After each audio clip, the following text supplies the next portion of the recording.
Bonsoir tout le monde et bienvenue sur Histoire et Révélations. Ce soir, j'ai de nouveau le plaisir de recevoir Monsieur Irving Finkel ainsi que Paul Pensot pour nous faire la traduction. On va parler ce soir du thème de son livre qui parlait des premiers fantômes. Donc, les premiers fantômes, l'héritage les plus anciens. Irving Finkel s'attache à retracer les origines profondes de la croyance aux fantômes, l'une des plus anciennes et les plus universelles de l'humanité. À partir des archives cunéiformes de la Mésopotamie, il montre que la conviction selon laquelle l'esprit des morts peut survivre au corps à travers les cultures et remonte au début même de la civilisation. L'auteur analyse les rites funéraires, les pratiques liées aux enterrements, accompagnés d'objets et d'idées, quelque chose substile après la mort, autant d'indices archéologiques révélateurs de cette croyance fondatrice. En s'appuyant sur les tablettes sumériennes, babyloniennes et assyriennes, il dévoile la manière dont les anciens percevaient les esprits, des entités parfois redoutées, parfois invoquées, qu'il fallait apaiser ou éloigner par des rituels précis, des incantations et des pratiques d'exorcisme. Au-delà de l'archéologie, Irving Finkel explore les dimensions philosophiques, anthropologiques et ses croyances, interrogeant ce qu'est réellement un fantôme, pourquoi cette idée demeure si puissante malgré la modernité et ce qu'elle révèle de la condition humaine face à la mort. Le livre s'enrichit de traditions inédites, d'études de cas et d'une découverte majeure, un fragment d'une tablette datant d'environ 3500 ans, pouvant contenir la plus ancienne représentation connue d'un fantôme. Bonsoir, Monsieur Redin, et merci d'avoir accepté de nouveau mon invitation. Je suis très fier d'être ici avec vous. Ok, merci beaucoup. Est-ce que vous pouvez nous expliquer un petit peu, parce que je sais que vous êtes actuellement à Malte en train de réaliser un nouveau projet, donc Oui, un nouveau livre. Est-ce que vous pourrez nous expliquer un petit peu sur quel sujet vous allez aborder ce livre et en quoi ça consiste? So you're in Malta, yes, I understand the on a question. new book. Super. Okay, so in the British Museum where I work, there's a very large collection of cuneiform tablets, about 130,000 of them. And among them, there is one tablet which has on it an ancient map of the world of Babylon and what surrounded it, written in the 7th century, which has a drawing on it of Mesopotamia with its cities and what they thought lay outside it. And it's a very famous tablet. It was excavated in, I think, 1882. It's been in public domain for a long time, and many people have read it. But I decided Alors, with my Monsieur Irving travaille donc sur des tablettes sumériennes et il y en a une donc qui date du 7e siècle, qui justement 7e siècle avant Jésus-Christ, qui montre en fait le monde babylonien tel qu'il est. Donc voilà. Well, the thing is, this tablet is very famous, and many people have looked at it and worked on it. And the truth is that the inscriptions on the surface of the tablet are very damaged and hard to read. Cette tablette est très célèbre, beaucoup de gens y ont travaillé dessus, mais les inscriptions sont très endommagées et difficiles à lire. And I decided with my friend Mark Wilson, whom I've worked with on many things before, that we would have another look at this map and be determined to read as much as possible of the ancient signs. Et avec, son ami donc Mark Wilson, Irving Finkel ont décidé avec détermination de lire cette carte et de déchiffrer un maximum des signes anciens et endommagés. So we have worked together for quite some time to produce this book, which is nearly finished, and I've come out to Malta to stay with him for 10 days. That's where he and his wife often live, to finish the book together so we can read over everything together, discuss the details, and finish the text. Because it is one thing to decide to write a book, and it is another thing to write a book, but it's altogether another thing to finish a book. And that is why I am here in Malta.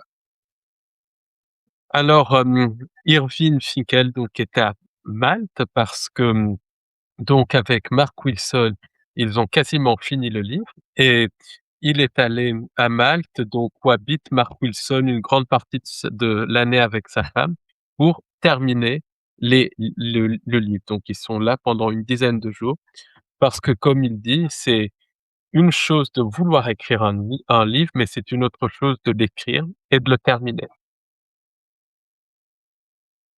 Bon et du moment quand vous avez commencé à déchiffrer cette fameuse tablette pour, expliquer cette fameuse carte, ça vous a pris combien de temps, tout ça pour essayer de déchiffrer et de mettre en place ce que vous voulez mettre pour écrire votre livre? Well, it's a complicated answer because the map is extremely famous in the world, and many people have looked at it and written about it. But there's always something more that you can do. If you squeeze the tablet, you squeeze the inscription, then more comes out. So we have worked together on this problem for about 5 years or something like that. Alors, Irving et Mark ont travaillé pendant 5 ans sur cette tablette, qui avait déjà été travaillée et retravaillée avant, mais c'est 5 ans de travail, donc c'est énorme. Good. C'est vrai que c'est un travail énorme parce que moi j'ai vu, pas mal de vos interviews, où justement quand vous avez expliqué votre travail, comment vous procédez et puis c'est vrai que, on retrouve aussi quelques des tablettes cunéiformes et qui sont Oui. tellement fragmentées et qui sont un petit peu dispersées un petit peu partout et c'est vrai que le travail, on va dire un peu d'inspecteur pour retrouver tel morceau qui rentre de tel morceau et je trouve que moi, pour moi, c'est très fascinant ce travail Oui. et en tout cas, je voulais encore vous remercier d'avoir accepté de nouveau, de faire cette interview par rapport à votre livre où vous avez, justement publié le livre, Premiers Fantômes, heu, Oui. connu au niveau de la Mésopotamie. Good. Yes. Good. Je comprends tout ça, oui. Yes, alors comment, avez-vous découvert la tablette, mésopotamienne, que vous qualifiez, de la plus ancienne représentation de fantômes?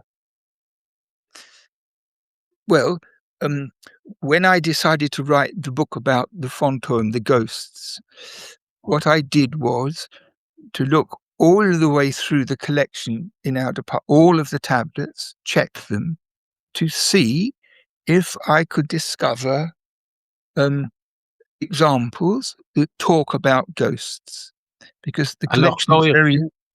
Mhm. Quand Irving a commencé à écrire un livre, sur les fantômes, il a cherché en fait dans tout le département du musée, dans tout le service du musée, les tablettes qui parlaient des fantômes.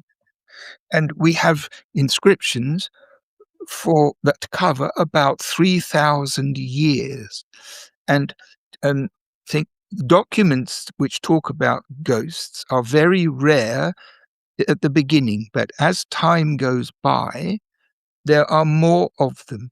So when we get to the first millennium BC, from about 800, 700 BC to 500 or 400 BC, there are many documents, and I discovered a very rich collection of sources. Donc, en fait, les tablettes, c'est sur 3000 ans et à partir du 7e, 8e siècle avant Jésus-Christ jusqu'au 1er siècle avant Jésus-Christ, il y a de plus en plus de sources de richesses sur la thématique des fantômes. So what I did is I just went quickly through the collection, having a look at everything. And at the end of it, when I had a whole long list to work from, what was most interesting was that the tablets covered a wide range of subjects.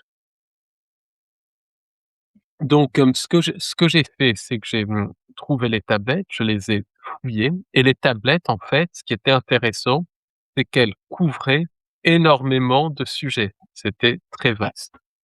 So, for examples, there were texts about burial, and then there were texts about what happened to the dead, where they went in the underworld, and there were texts about what the ghosts looked like and where they came from and who they were and why they were cross and how to get rid of them.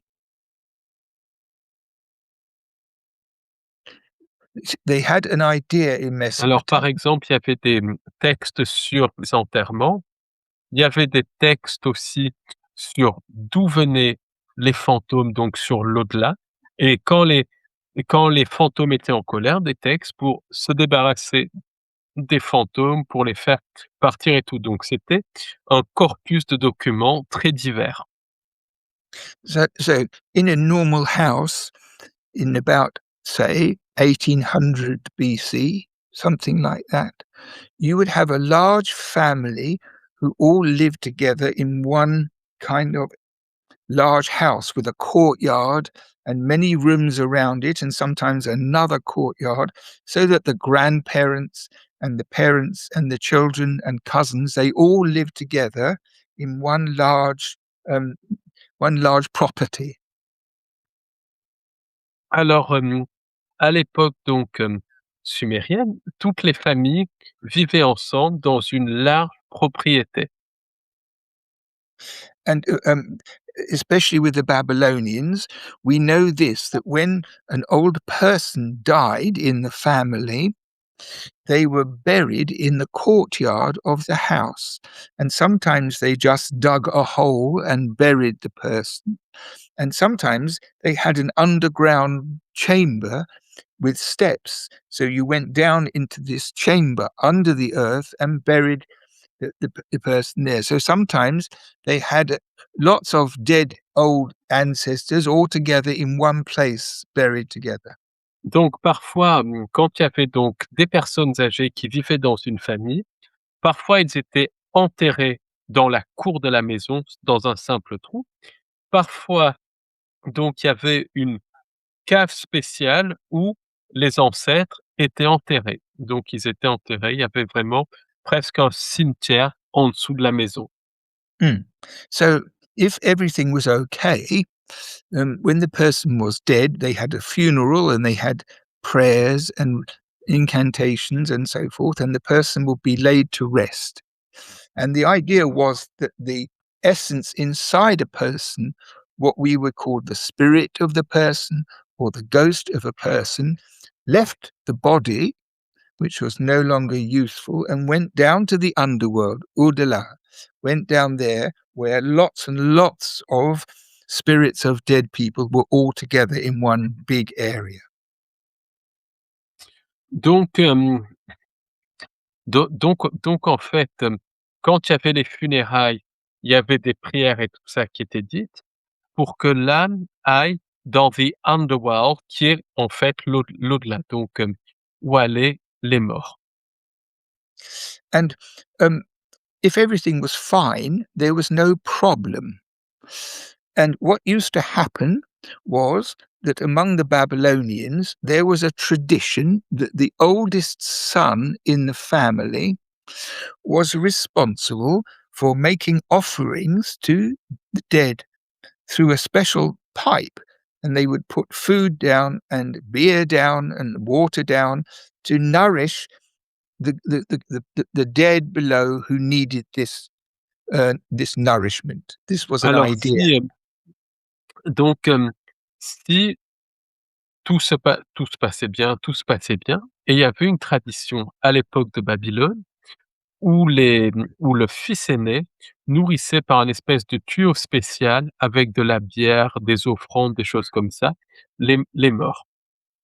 So this is already an interesting matter because they distinguished between this ghost, the spirit of a person, and their body and their dead body. And they knew that when bodies were in the ground, all the flesh went and you had the skeleton in the ground. They knew that, of course. And they knew that skeletons didn't have throats and they couldn't eat and drink. They know that they didn't eat and drink. But nevertheless, with another part of their minds, they did this. It was a kind of ritual which is not based on logic, it's based on something else, something deep. And it was an important thing for the oldest son to carry out this responsibility. Alors, les Babyloniens, ils savaient en fait que quand une personne était morte, le corps était distinct de l'esprit. Ils savaient que le corps se décomposait, devenait un squelette et tout, mais ils continuaient à faire ces traditions, à nourrir les morts. Donc, ce que Irving a compris, c'est qu'il y avait quelque chose de beaucoup, beaucoup, beaucoup plus profond. D'accord. Exactly. And Et there's another. est-ce qu'on sait, pour quelles raisons, les anciens enterraient leurs morts à la maison? Je vais vous expliquer pourquoi je vous parle de ça, parce qu'il y a une culture, sur le bord du Danube, la culture 𝒂�𒋼𒅎📐 a plus de 7000 ans. Pareil, les habitants enterraient leurs morts à l'intérieur de la maison. Est-ce qu'on sait aujourd'hui pourquoi on enterrait les morts à l'intérieur des maisons? Well, that's an interesting question. I think that people had comfort from the idea that the family was all together, that the dead were still with the family. This is one thing. And the second thing is that in order to make offerings, it was much more convenient if they were outside the door in the courtyard than if they were somewhere else. And also, they felt protective towards the spirits of the dead. They liked to know that they were there, but they were happy. As long as they were happy, then everybody was happy.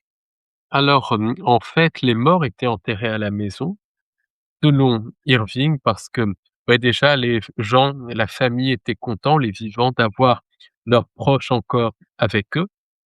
Ensuite, c'était beaucoup plus pratique de faire les offrandes que d'aller loin les faire et ensuite, si les morts étaient contents, tout le monde était content.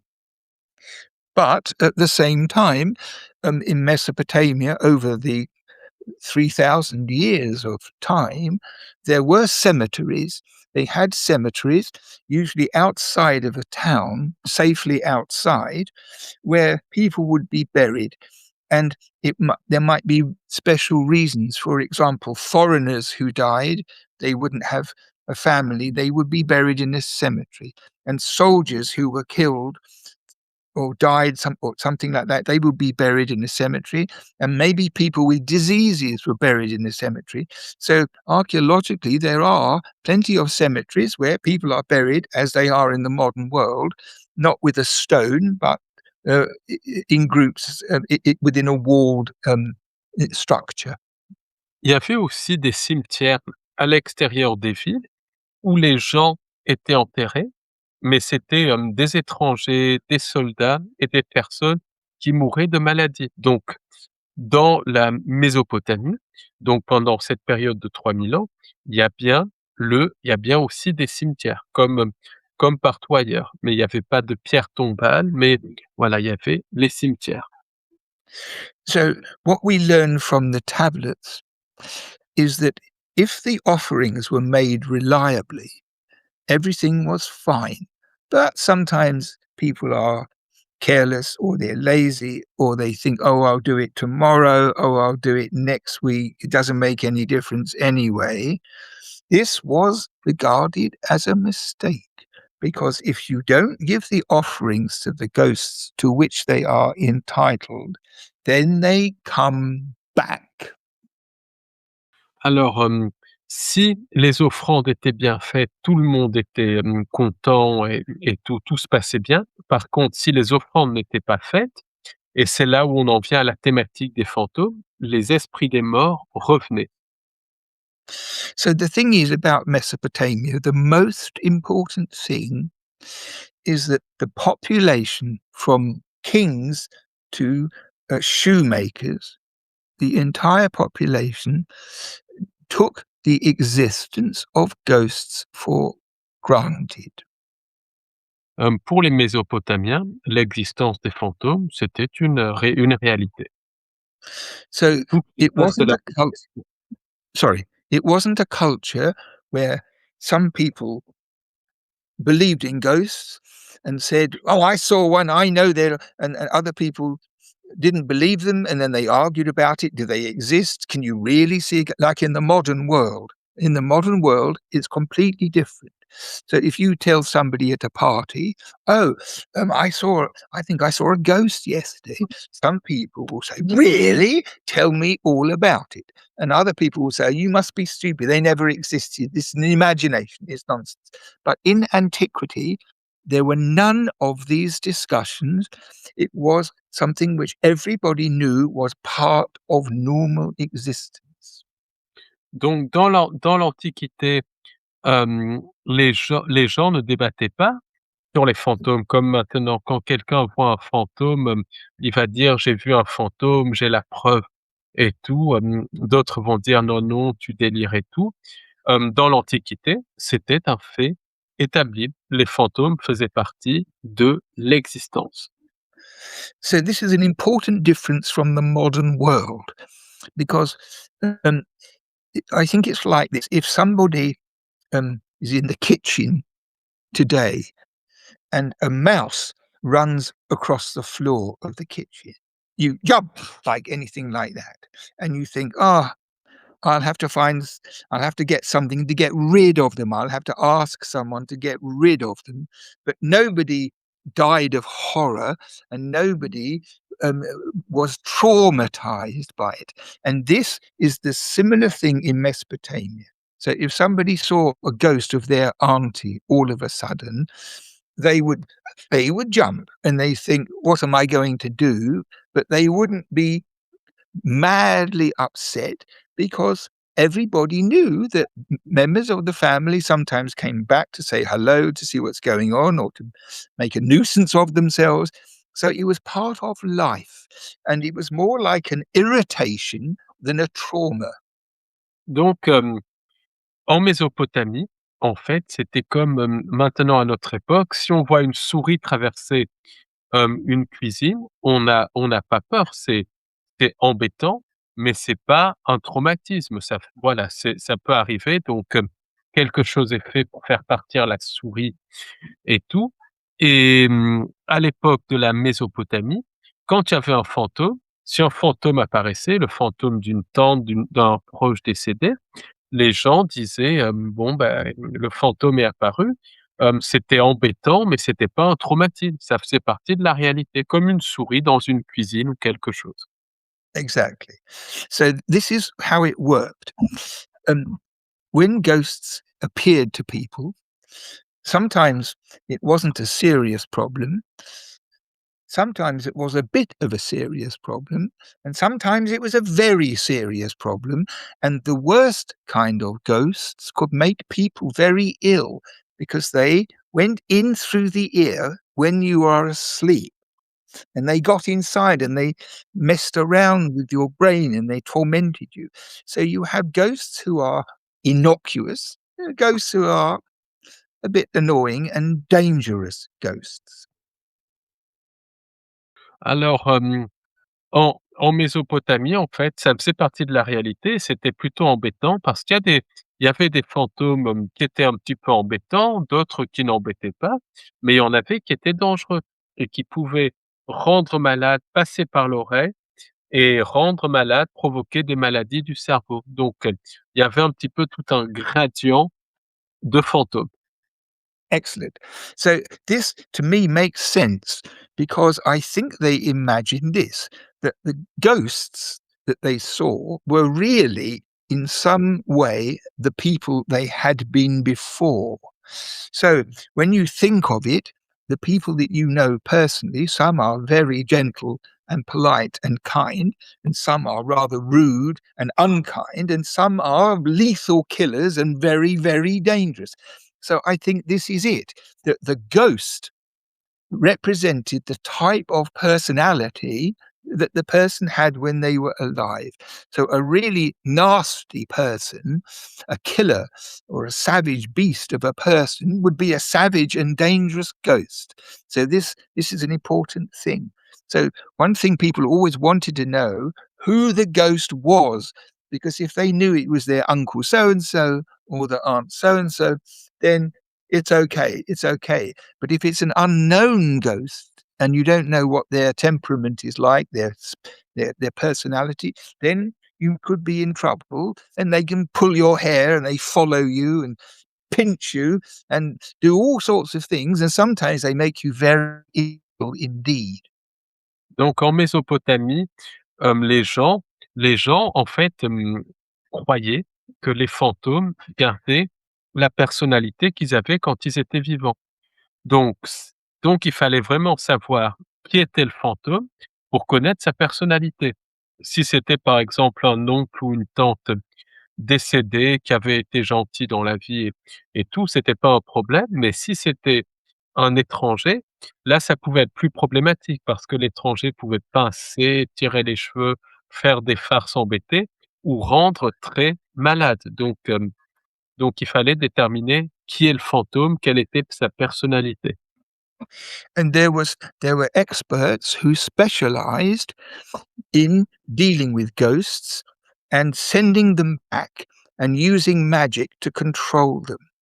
And these specialists had long lists on cuneiform tablets written out on clay, long lists of different types of ghosts, because they wanted to have a reference work.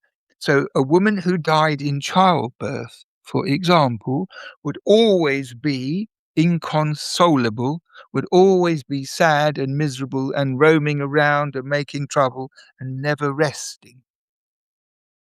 Donc il y avait aussi pour référencer les fantômes, c'était en fonction de leur mort et tout ça. Par exemple, une dame qui mourrait pendant l'accouchement, ça serait quelqu'un qui pleurerait toujours, qui marcherait partout, qui rôderait, qui errerait en pleurs et qui ne trouverait jamais le repos. Mm. And there's a long list of many, many types. Another one is if somebody falls down a well and drowns, they will never rest in the world to come. They never will. If someone dies in a fire, for example, someone is murdered, if someone is killed in a battlefield, their spirit, instead of going quietly down where they're supposed to be, roams around unhappy and sometimes full of spite and vengeance. Alors si quelqu'un mourait par exemple en tombant dans un puits, l'âme se reposerait jamais. Si que si quelqu'un mourait sur la bataille, pareil, il y aurait jamais de repos. Dans un incendie, pareil, assassiné, pareil. Donc, très souvent, les personnes qui avaient une mort brutale marchaient en fait, dans le monde des vivants et parfois avaient de la colère et cherchaient à se venger. D'accord. Et dans cette ancienne civilisation donc mésopotamienne, est-ce Oui. qu'on a trouvé sur d'autres cultures comme celle de Babylone, assyrienne et autres, cette même, enjouvance sur les morts et les esprits? Est-ce que ça s'est propagé au fil du temps ou c'était vraiment spécifique à la civilisation mésopotamienne? Well, good question. My idea is this, that we have the evidence from Mesopotamia. And I don't think that these ideas spread to other cultures from Mesopotamia, but I think this is a common human idea, because most populations of the world bury their dead and they hope they will stay there and be peaceful. And when they come back, all populations, at different times, have this idea: why are they unhappy? Why are they unhappy? And the reasons that they suggest are often the same: violence, and also if people have been mistreated in a different way, cheated in a law case or something like this, they have an old thing in them. They can't get peace, they can't get settlement, like people do in the world. When they have injury, they never get settlement. So the same applied to ghosts. And I think when you look at the world, to look at the world, when you investigate ghosts in different places, what is interesting to me is that the ideas and the understanding are more similar from culture to culture than different. There's a great shared idea about it, and you have local differences, you have unusual ideas, but in general, the idea that the buried dead should settle in peace and be left alone on their own, and that they don't always do that, and they come back, and there are reasons, then that sort of idea, I think, is a very common idea. Donc, en fait, Irving répond que, dans la civilisation mésopotamienne, il y a les preuves qu'il y avait cette croyance, cette culture qui croyait aux fantômes, mais, pour Irving, c'est vraiment partout. C'est quelque chose, d'universel. C'est pour ça que les morts sont enterrés et tout, et séparés dans différentes cultures parce que pour que les morts laissent en paix les vivants, quelque part. Because I believe this, that the belief in ghosts, as in Mesopotamia, where they are part of normal life, part of everybody's life, is what you would call the default position. It's the basic human position. And when you live in Manhattan or Paris or London, and everybody is very sophisticated and very flip and very casual, and they don't know about religion anymore, and they don't know what to believe in, then this kind of belief is suppressed inside a person. It's suppressed because no one talks about ghosts. They don't have conversations about them. It's a because people think you're stupid, and they think you're mad, or they think this or they think that. But there is no substance of equivalent belief in the modern world. But I believe that for human beings, the idea that a human, when they die, they may, the body, but the thing inside which makes them who they are, survives.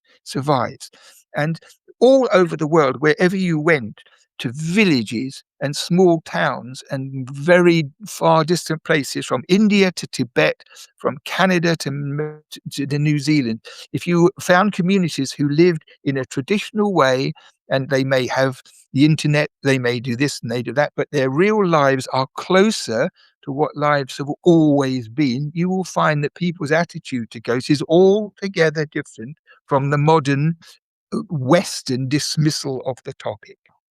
Donc, la croyance aux fantômes, c'est quelque chose qui est universel, et dans des villes, sophistiquées comme Manhattan, Paris, Londres et d'autres, hem, finalement cette croyance est enterrée, et cette croyance est enterrée, elle est coupée, et les gens vont se moquer des gens qui croient aux fantômes et tout, et c'est cassé par la culture moderne, alors que la croyance, en fait, c'est quelque chose qui est universel. On la retrouve partout. Simplement, la civilisation dite, moderne, sophistiquée, casse, détruit cette croyance aux fantômes.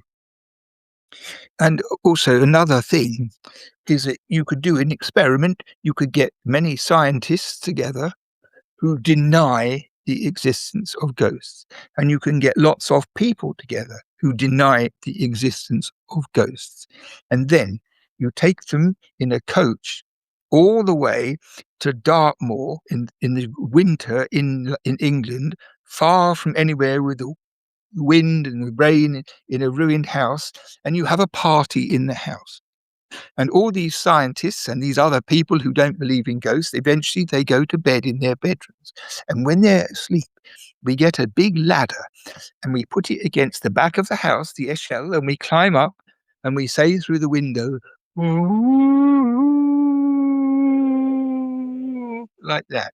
And all the people who are asleep will sit bolt up in bed and they will be terrified because they'll think it's a ghost, even though during the day, when they're being sophisticated and clever, they think it's a load of suspicious nonsense. Donc, il y a une expérience à faire, c'est prendre des scientifiques qui ne croient pas aux fantômes et des gens qui ne croient pas aux fantômes, de les amener, en plein milieu de Dartmoor, donc qui est une région très hantée de l'Angleterre, très connue pour les phénomènes paranormaux et qui est d'ailleurs une région assez, effrayante. Il y a toute une ambiance là-bas.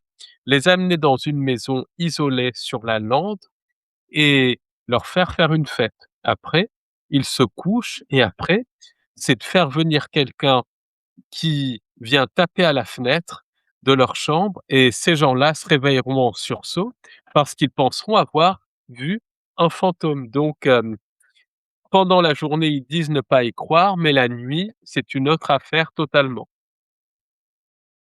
Selon vos recherches, Yep. pourquoi l'être humain a-t-il besoin de croire qu'une partie de lui survit après la mort?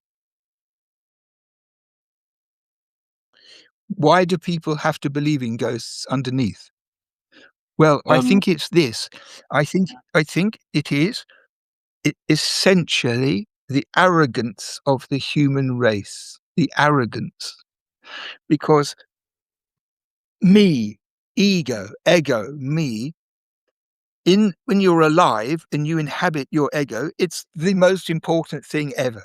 And no one really believes they're going to die until they start dying. And nobody wants to die at all. And they all think it's a terrible waste if it all finishes, bang, and there's nothing left. And the idea that the thing that animates the person with their ideas and music and poetry, all that stuff, is a kind of thing which lives here and then escapes and goes somewhere else. That's what they think. This, to me, is a very ancient belief because the first human beings, Homo sapiens, and the forms like Homo sapiens who preceded them, the Neanderthals, even the Neanderthals, buried their dead in special places. They made a grave. They were orientated in one direction. And sometimes Neanderthals have little things in the grave, like beads or some object to accompany the dead. And I believe that if you bury somebody with objects, then you have to believe that they believed that something came out of the person and existed and would need this material, would need it. So it kind of attests to, I think that the human psyche is hardwired to believe in ghosts, in the sense that no one believes that they will die. And in all the religions, they all say this. And if you write a book, you'll live on after your life. Everybody has this idea, and that's what it comes from, the inner conviction that we're too good to waste, that it can't be that we all disappear. And this belief supports that sort of idea, I think. donc, selon Irving, donc, la croyance aux fantômes vient, de l'arrogance humaine parce que, c'est impossible de concevoir que notre ego, notre moi, notre créativité meurt quand le corps meurt et Exactement. ça, c'est quelque chose qu'on retrouve vraiment partout, même chez les Homo sapiens sapiens, même chez les néandertaliens du reste. Les corps étaient enterrés avec les objets et tout, et ça montre bien que les anciens pensaient que, que l'âme, que l'esprit allait quelque chose allait quelque part. I was going to say that this idea is made clear in modern religions because people always say that you go up to heaven and they don't think that a person goes up um, dans un ascenseur, presses the button, goes up to heaven. It's whatever is inside them goes somewhere. This underpins all religions, and the reason it does is because it's an essential human belief, I think. Anyway, Donc, à l'époque moderne, les religions pensent ça, et donc ils disent pas que c'est le corps qui monte en ascenseur, que c'est ce qu'il y a à l'intérieur, l'âme, qui monte, au paradis, au ciel. Donc c'est une croyance essentielle, c'est ce qui façonne, c'est ce qui fabrique l'humain. OK. good. Comment les Sumériens décrivaient-ils le monde des morts? Ah, well, this is an interesting thing because when people were buried normally, mothers and fathers and children, when they were buried, they were given objects in their graves. Always they had funerary objects, pots and pans and things like that. And this means that they visualized the netherworld below to be like our world because they would need the same things. But what we know about the underworld doesn't come from archaeology, it comes from texts. And cuneiform texts which describe the underworld, they are a kind of poetry and they are a high level of imagery and explanation of things which are imaginary. And they thought that it was dark down there, and that people ate clay and mud, and they stood around shivering together in the gloom and in feathers. And there were hundreds and hundreds and hundreds of people there, and they never actually tell us how many there were, but there must have been a huge number because so many people died. But there were parts of the underworld where kings lived, and then where thieves and robbers lived, and where the army lived. So people were allotted to different places like that. Donc, les Sumériens, les Mésopotamiens, pardon, ils pensaient Oui. que le monde des morts, c'était un endroit où les personnes, par exemple, mauvaises, étaient regroupées dans le froid, dans l'obscurité et tout, qu'il y avait un au-delà pour les voleurs, qui regroupait les voleurs, les militaires, les rois et tout ça. Donc c'était vraiment une continuation du monde d'ici, mais plus obscur puisque c'était en souterrain. But the thing about it is, you could understand from the poetry why people who were in the underworld would want to escape and go back up because it's very miserable and depressing. On pouvait comprendre par les poésies, pourquoi les personnes, voulaient s'échapper parce que c'était, quelque chose qui était très déprimant et très triste. And the thing is, people are condemned to wait in the netherworld without knowing what they're waiting for, which is a very strange kind of fate. Now, there are several important things about this. Firstly, they didn't believe in heaven and hell like we do, and they had no idea of punishing somebody in the netherworld for things they did when they were alive. They never had this idea, and this is very important because this is a disgusting idea which should never have been allowed to influence anybody. It's a wicked perversion of nature, Donc, and they never had this nonsense. So à when you were l'époque in the méso underworld, hmm? donc Go à on. l'époque à l'époque mésopotamienne, il y avait pas d'enfer et de paradis, et c'était un endroit qui était qui était triste, mais où les gens n'étaient pas punis. Donc c'était triste, les gens voulaient partir, c'est pour ça que les âmes revenaient, mais il y avait pas d'enfer et pas de paradis. Et Irving, explique que cette idée, d'enfer et de paradis, c'est quelque chose qui est absolument dégoûtant. To punish somebody for what they did in a previous life is a wicked thing. De So that's punir one les thing. gens pour ce qu'ils ont fait, c'est Yeah. affreux. The second thing is that in the poetry, um, access to the netherworld is down a very long path under the ground where there are many gates with gatekeepers.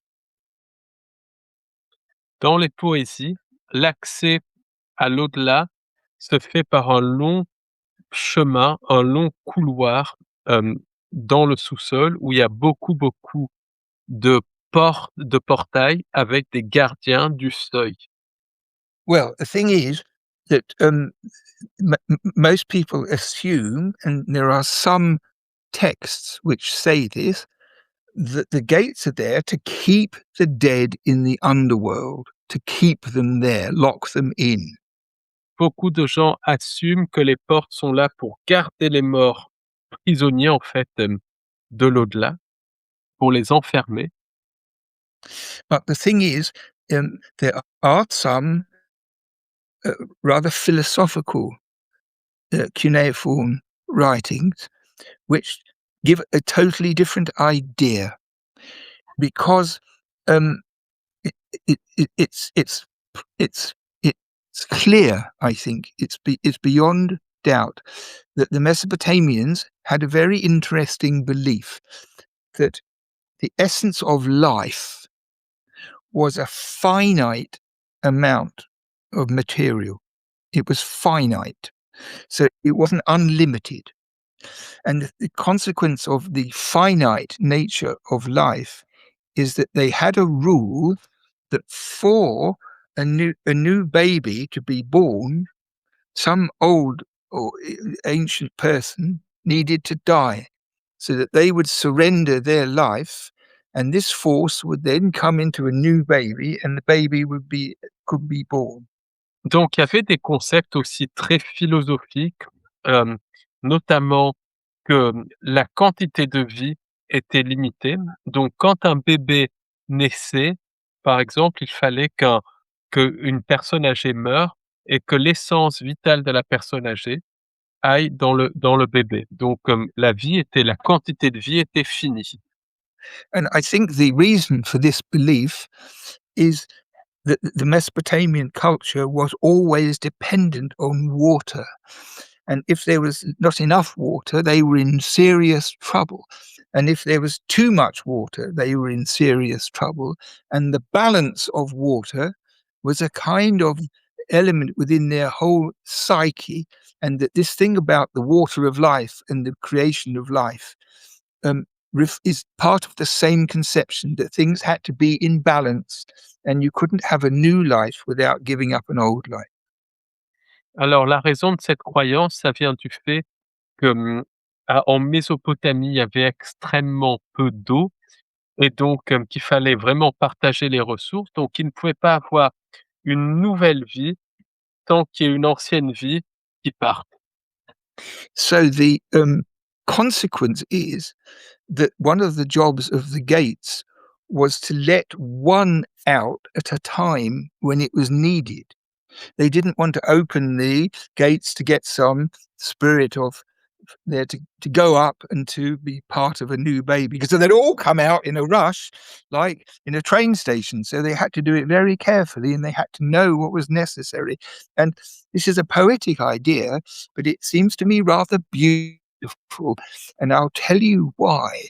Because I think if one was the sort of person who talks to people who are very sick about in a clinic of haven't gone to live, and it's a terrible thing when you see people in that condition.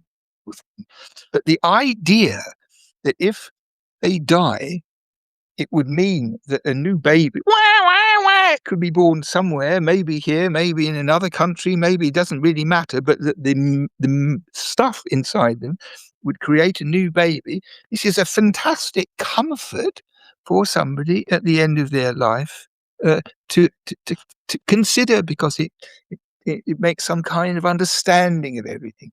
So I think it's a very poetic and beautiful matter. I think it's interesting.